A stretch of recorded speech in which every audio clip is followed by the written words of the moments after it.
Thank you for being here. I'm Joan, and today we're going to be going over the long awaited The Shards review by Bret Easton Ellis. Easily one of the best books that I have ever read, and it is going on my permanent favorites list.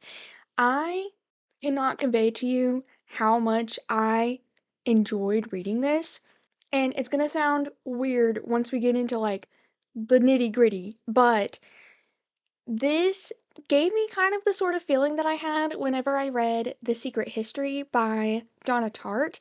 And that sounds weird because these books are not the same at all, but the similarity is how I felt while I was reading them. I had this overwhelming urge to annotate and underline and really engage with the books while I was reading them. And so that is how I felt while I was reading this book. It was an absolutely thrilling experience, and I honestly think the reading slump that I've been feeling after is because I had such a great time. And I actually went ahead and not like directly after, but I did go ahead and read Less Than Zero, his debut novel, which that was pretty interesting. It was kind of cool to see like the roots of his writing after reading his newest release as the first book that I've ever read of his. It was taking me forever to feel the want of reading another book, and so I figured I'd just go ahead and read something else that he's written. I've actually started reading American Psycho recently as well. I am about 160 pages in there, and so that will be getting its own review, maybe. And the most common thing between all three of these books so far is the absolutely grueling lists of proper noun named descriptions. They have been especially bad in American Psycho. They were not great getting into, but I grew to like it in the shards, and then it's not so bad in Less Than Zero. And so, getting into my actual review of the novel, the most distinctive part of Ellis's writing is his narrative style, and it's very distinctive. It's full of brand names. He will even list like several songs and movies in succession, and so much so that there's actually like playlists that you can listen to for like a better immersion while you're reading. But I really grew to enjoy this purposeful vividness, I would say. It is way too much in American Psycho, but that's mostly because I'm a brokey that does not know what any of the fancy things that they have look like.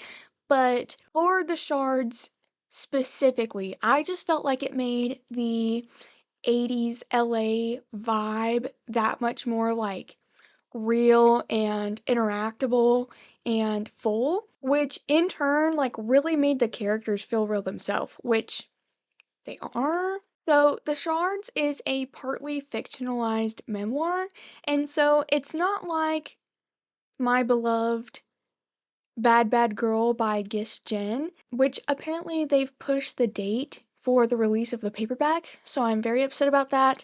I'm glad that the book is doing well, but I would like a copy of it. But instead of this being a fictionalized account of his mother, it's instead his life in his senior year of high school, and there's a serial killer targeting him and his friends. And so I thought that this was a very cool and interesting way to tell a story because it kind of gives like, is this like something real that happened to him, or is this part of the fictionalized plot?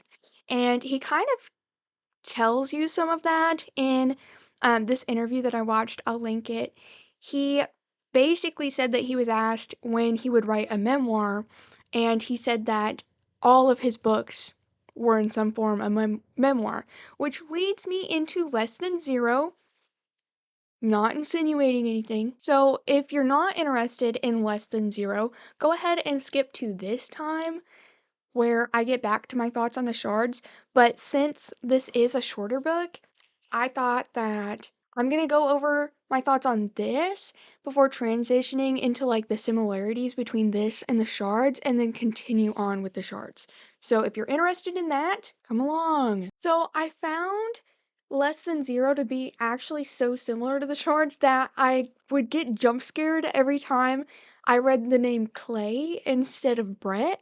And I did think that it would be interesting to read the debut after the Shards because he kept referencing like working on it in the Shards. And you can definitely see like the roots of his writing here, like the name brands, the wealth, the drugs. Less Than Zero follows Clay, a college student who returns to LA between semesters at his college. He comes back to find his friends engaging in more violent and extreme forms of entertainment. And so this book is just over 200 pages, and Clay, as a narrator, is very detached and straightforward. Like on page 97, we drive to Westwood. The movie Kim and Blair want to see starts at 10 and is about a group of young, pretty sorority girls who get their throats slit and are thrown into a pool.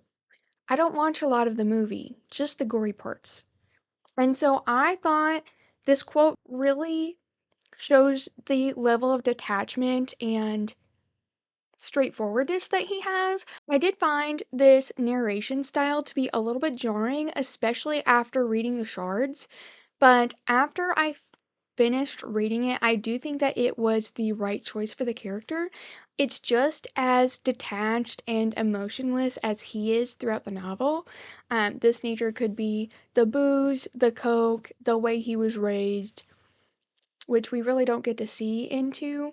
Ultimately, Clay remains mentally separate from the events he's relaying to us. He is an extremely passive character, and this is shown through the many terrible scenes that he's pulled into by his friends in the name of, I don't even know, I don't even want to say entertainment, but it's just this like they want to basically feel something. They are numb to all of existence. And so while Clay does like leave these events, he does remain complicit in the fact that he never reports anything to the authorities. Page 153. When he comes back, he's carrying a box. It looks like a toolbox, and I'm confused for a minute, and Blair walks out of the room. And he takes out an ice pick and what looks like a wire hanger and a package of nails, and then a thin, large knife, and he comes towards the girl, and Daniel smiles and nudges me in the ribs. I leave quickly as the black man tries to push a nail into the girl's neck. And so this detail makes me think that the reason that him and Blair specifically are the only ones to leave these scenarios is because they are the only two characters who are in contact with their parents in the novel. Clay mentions several times spending meals with either of his parents, and there's a scene where Blair's parents invite Clay to a party that they're hosting. Ellis really drives this home because it's repeatedly told by basically everyone else that they have no idea where their parents are.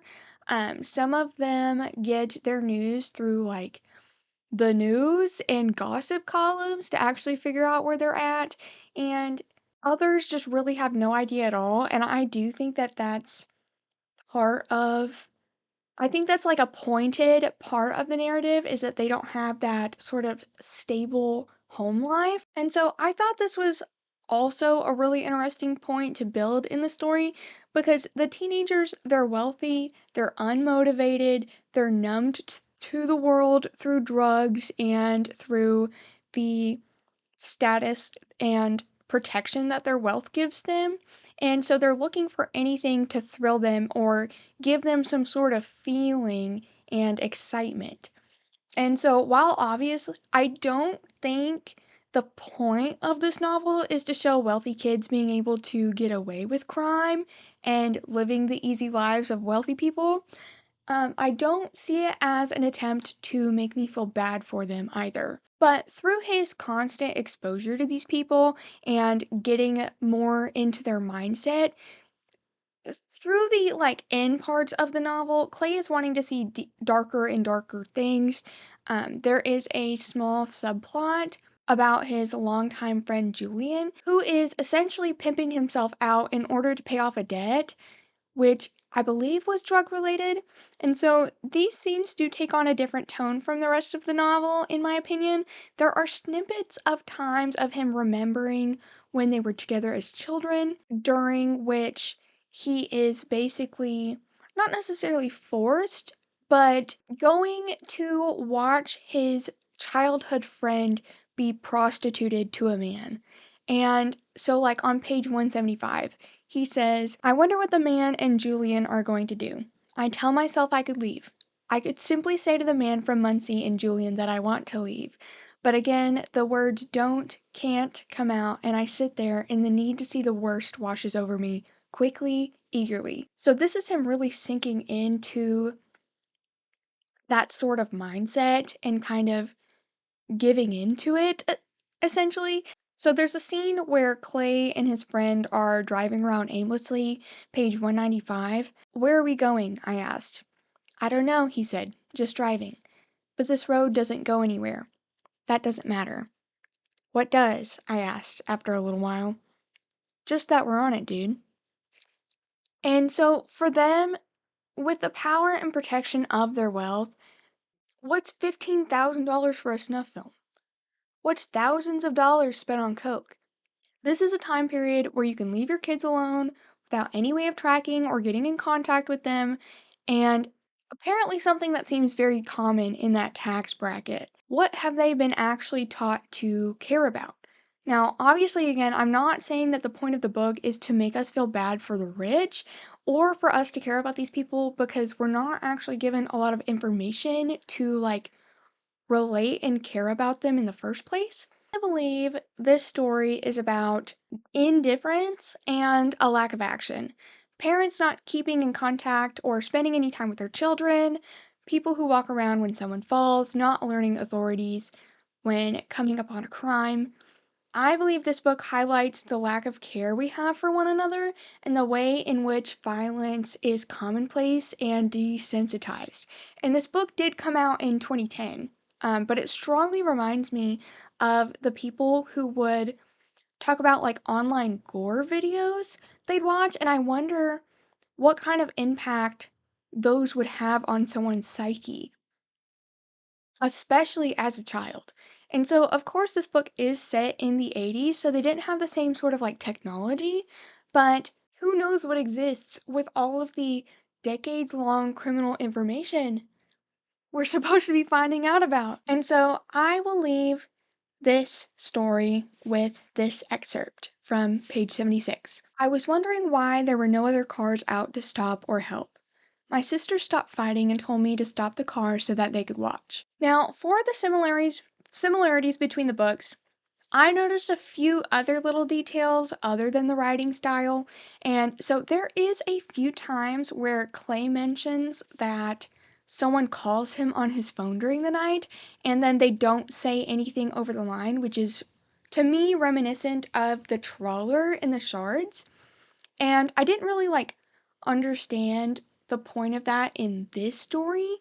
Maybe I would if I read the second one, but after seeing some of the reviews, I'm kind of scared to read that one. There is another scene that depicts his sisters finding a lizard in one of the stalls in the bathrooms. And so I don't think it said if it was like dead or not, but it did make me think of the cult in the shards leaving dead animals in the bathrooms also. I don't really know what that one had to do with the book either, but I do feel like they were pulled and then expanded in the shards. I don't have anything cool to say about that. I just thought it was a neat detail. And so, moving into my actual thoughts on the shards, this book triggered the fuck out of my anxiety. The intensity of Brett's fear and paranoia is so overwhelmingly all consuming. There were points that my heart rate like actually increased, or my hands or my breath would shake, especially as we're like spiraling with the narrator towards the end. The root and heart of this story, I think, is friendship and love. Okay, and so like I said before, this is set in the 80s when the narrator and the author are completing their last year of high school. And so I think the root and the heart of this story is friendship and love, Brett is, at the beginning, basically bracing himself to play the role of caring boyfriend to his girlfriend while also grappling with his horny teenage want and desire of other men, and loves his friends Tom and Susan so much that he even says, page 20, for about 2 years they were in love until that fall of 1981, when one of them wasn't, which sets into motion a series of dreadful events. I had been infatuated with both of them, but I never admitted to either one that it was actually love. My basis for this belief is the love of Tom and Susan, which Brett feels acutely throughout the novel. The story of the trawler is woven through the eventual disbanding of their friendships through the lies and secrecy that Brett himself is really the perpetrator of in most scenarios. At the very beginning of the book, Brett, the author, is reminiscing on his life during the time of the early 80s. I can't find the exact quote I was looking for because I originally read this on my Kindle, but I did find another one that kind of supports it. I suddenly thought again, as a writer, you're always hearing things that aren't there. Essentially, it was Brett telling us that as a writer, he tends to embellish or over exaggerate parts of his stories even when they're real.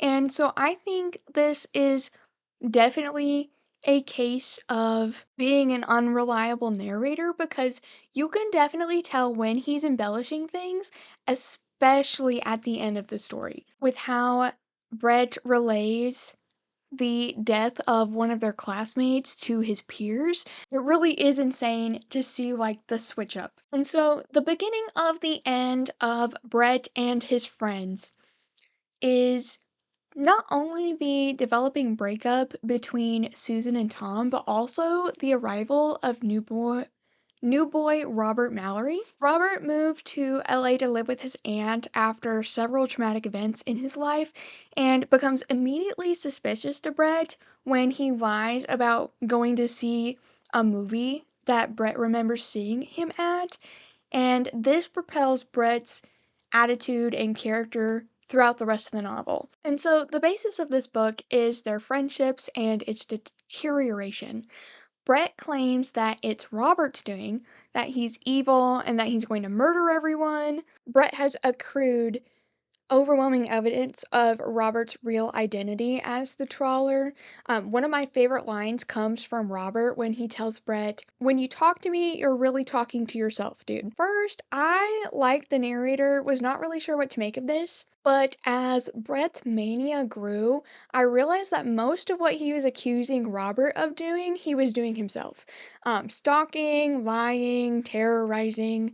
Robert is the mirror, his foil, looking back at him throughout the entire novel. Brett is very quick to tell us about his friends, and while I do feel that we learn a lot about their personalities and the basics of their backstories, I would argue that Brett is not as close to him as he really says. For example, the only time that he spends with Tom outside of their friend group in the entire novel, alone, when Tom asks Brett to drive him to the airport, and it's literally only to ask him if he'll keep an eye on Susan while he's gone. And they talk about like nothing else. Brett spent more time with Susan, who he has like a little bit of a different relationship with, but she spends most of the book coked, numbly smoking clove cigarettes, hinting towards Brett's real sexuality. And so, what else do we know about her except the names of her parents and the fact that she's bad at keeping promises? Brett, who supposedly notices more with his author's instinct, doesn't really give us much more. Ironically, Debbie is the character that I feel like I know the most about outside of Brett, and he pointedly tells us several times that while he feels bad for like basically leading her on, he does not give a shit about her.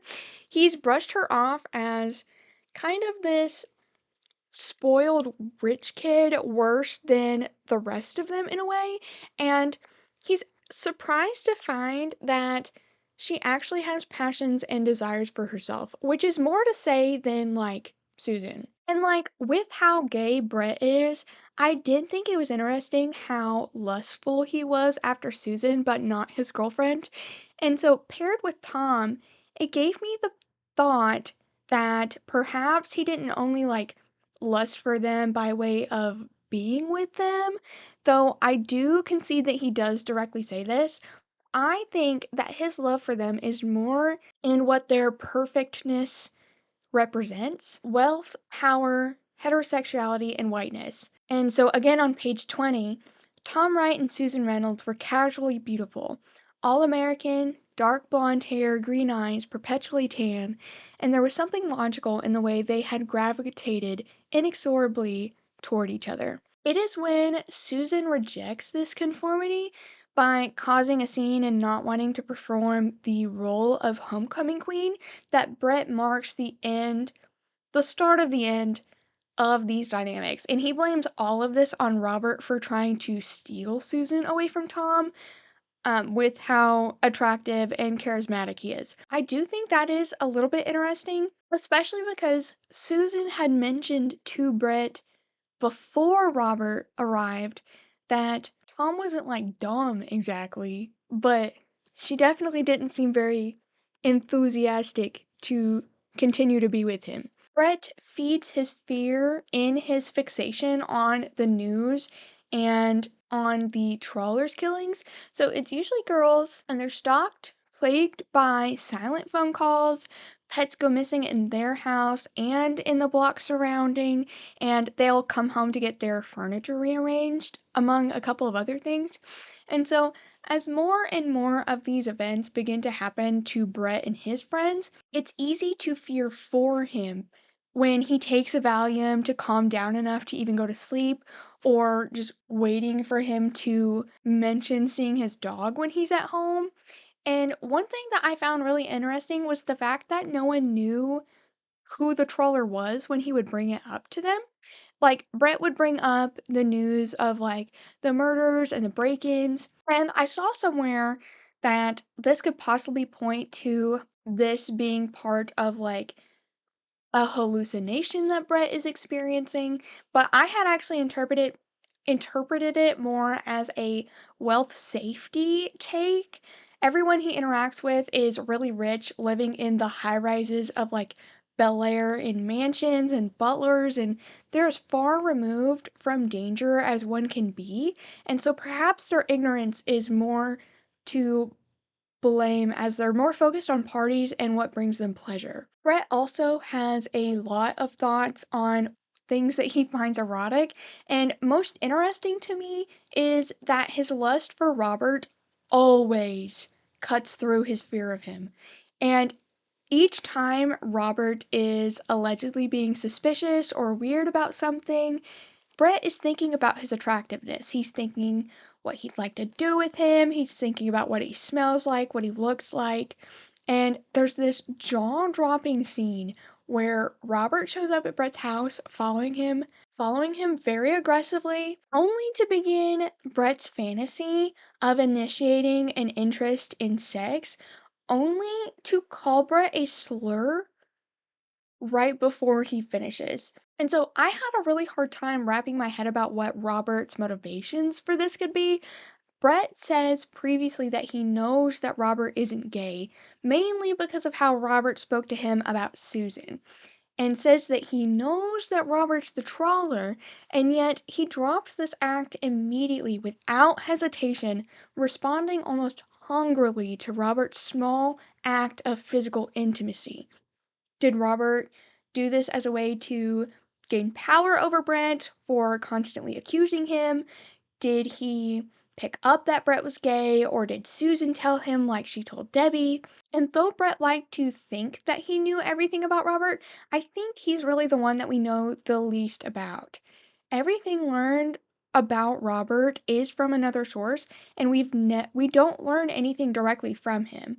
Anything Robert says is always a lie anyway. And so I did have a few ideas on who the trawler could be.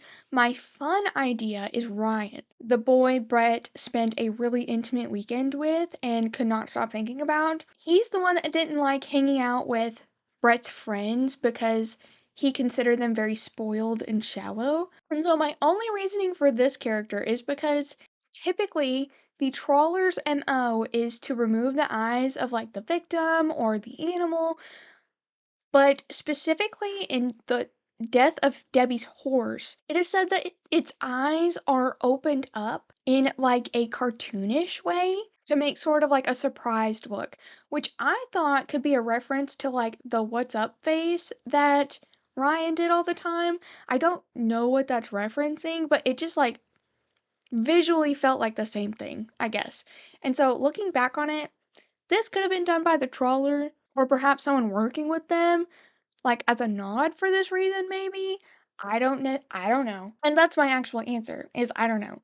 But I do think that Bret is the one that attacked Susan and Tom, not only because of the fact that he had bruising similar to what Susan would have left on the arm of the one person that had attacked her, and then Bret breaking her hand when she realizes, but uncharacteristically, Bret tells us about the attack from Susan's perspective, as if told by the news, not her telling him the events herself or even what he was doing when he learned what happened.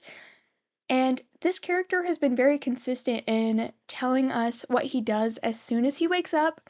Usually it's the same routine of jacking off, showering, and swimming until the point at which he takes another Valium to go to bed. So I do not believe that he would not start telling us firstly what he was doing when he found out about the attack and how that would have been the final key to his overwhelming evidence of Robert's identity, leading him to those terrifying scenes in the apartment. This is the only scene where he does this, not including the very beginning when he's reminiscing on like the 80s as an adult. This is the only scene where he's telling us what happens, not from his direct point of view. And so that's why I think this is very telling that he was the attacker, but not the trawler. And so I also want to go over how immediately when Bret is found by the police after Robert is pressed to commit suicide, he insists that he loved Robert. And I perked up immediately when I saw that. What kind of love would he be feeling for him?